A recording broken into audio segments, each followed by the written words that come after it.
reside in two worlds simultaneously. The word simultaneously means at the same time.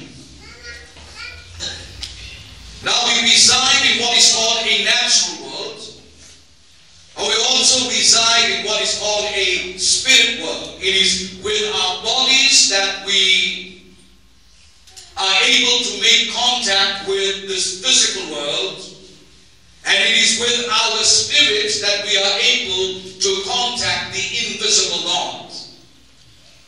And yet today there are millions of people all over the world who are ignorant, especially of the spirit world. Somebody say spirit world. Now this DVD that we are taping over the next 4 weeks is going to go around the world, literally go around the world, the nations.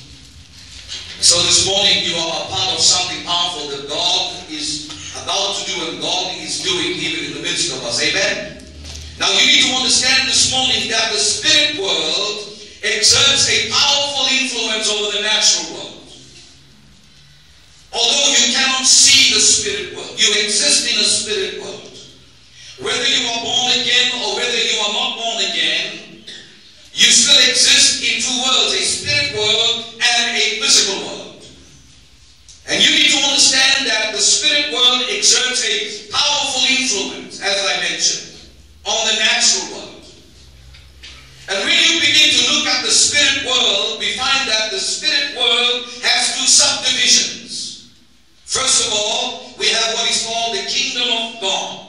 The kingdom of God, and we have the kingdom of Satan. God's kingdom and Satan's kingdom.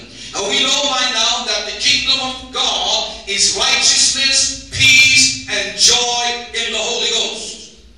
Everything good comes out of the kingdom of God, and the kingdom of God is ruled by the Son of God, and his name is Jesus. Amen. So the Bible says that all good and perfect gifts comes from the Father of light, in whom there's no variableness, neither shadow of turning. But the kingdom of Satan represents all that is evil and wicked. And when we look at Satan's kingdom, we realize that Satan's kingdom is a kingdom of wickedness. It is a kingdom that is represented by the underworld, as it were. Satan's underworld over which he is Lord. And you need to understand this morning that sickness and disease is not a part of God's kingdom. But sickness and disease comes from Satan. Now, what is my goal this morning in introducing to our church healing school? And I trust that over the next few years until Jesus comes, we're going to have healing school every year. Amen? How's that with you? Now, my motivation behind that this morning, church, is that many of us, not only here, but even in our neighborhood, are sick, and some of us are sick unto death. And what we need is we need a new touch of fire in our souls. We need the fire of God to begin to come and burn up sickness and disease in our lives. We want the world to know that the Savior that we serve is not only a saving Lord, but he is the healing Lord. Hallelujah. And so this morning we're going to look at the origin of sicknesses.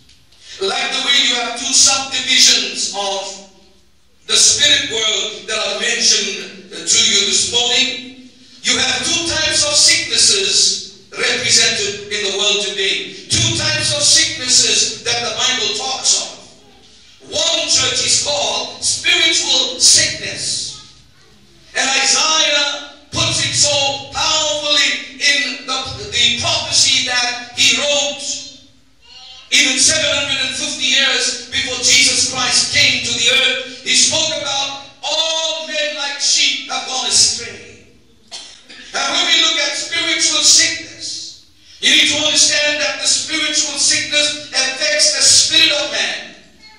And then on one hand you have what is called physical sicknesses. Spiritual sicknesses affect the spirits of men and women. And all over the world, men and women are spiritually sick. And when we look at physical sicknesses this morning, we come to realize that because we have physical bodies, our physical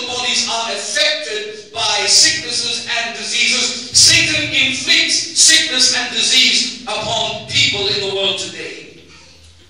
Now you need to understand that these two types of sicknesses, spiritual sicknesses as well as physical sicknesses, originated with the fall of our first human parents called Adam and Eve. Now church, you need to understand this morning, according to Romans chapter 5 verse 12, the word of God says, wherefore as by one man Adam sin entered into the world, and death by sin, and so death passed upon all men, for all have sinned and fallen short of the glory of God. That's what the Bible says. So you need to understand this morning that sin not only affected our first parents, but sin was passed on from generation to generation. And even as we live this morning in the 21st century, sin has visited the century. Sin has visited our world. Sin has visited our lives because man is inherently sinful. So you need to understand this morning that the spiritual death passed from Adam to the rest of the human race. And brothers and sisters, spiritual sickness is sin. Somebody say sin. Now sin is a disease that afflicts the spirit of man. And you need to understand this morning that spiritual sickness is the deadliest of all sicknesses. You see, brothers and sisters, you can die of a cancer. You can die of a brain tumor. And if you are a child of God, you will still go to heaven. But if you are spiritually sick and you don't get the cure that Christ gives us, then you are going to spend an eternity in the pit of hell. And so this morning, we need to understand that spiritual sickness is the deadliest of all sicknesses. If it is not dealt with, sin is terminal. Just like cancer, spiritually speaking, sin is terminal. If it is not healed, it leads to a lifetime of agony. Every sinner in this world is not happy. Every sinner in this world has a debt that they owe God. Every sinner in this world does not lead a gracious and a prosperous life. Yes, it may appear as though the wicked are prospering, but one of the days, the rope is going to be cut short, and they're going to meet face to face with the Lord Jesus Christ, who is the judge of the entire universe. If it is not healed, if spiritual sicknesses are not healed, it's going to lead to an eternal punishment in the pit of hell.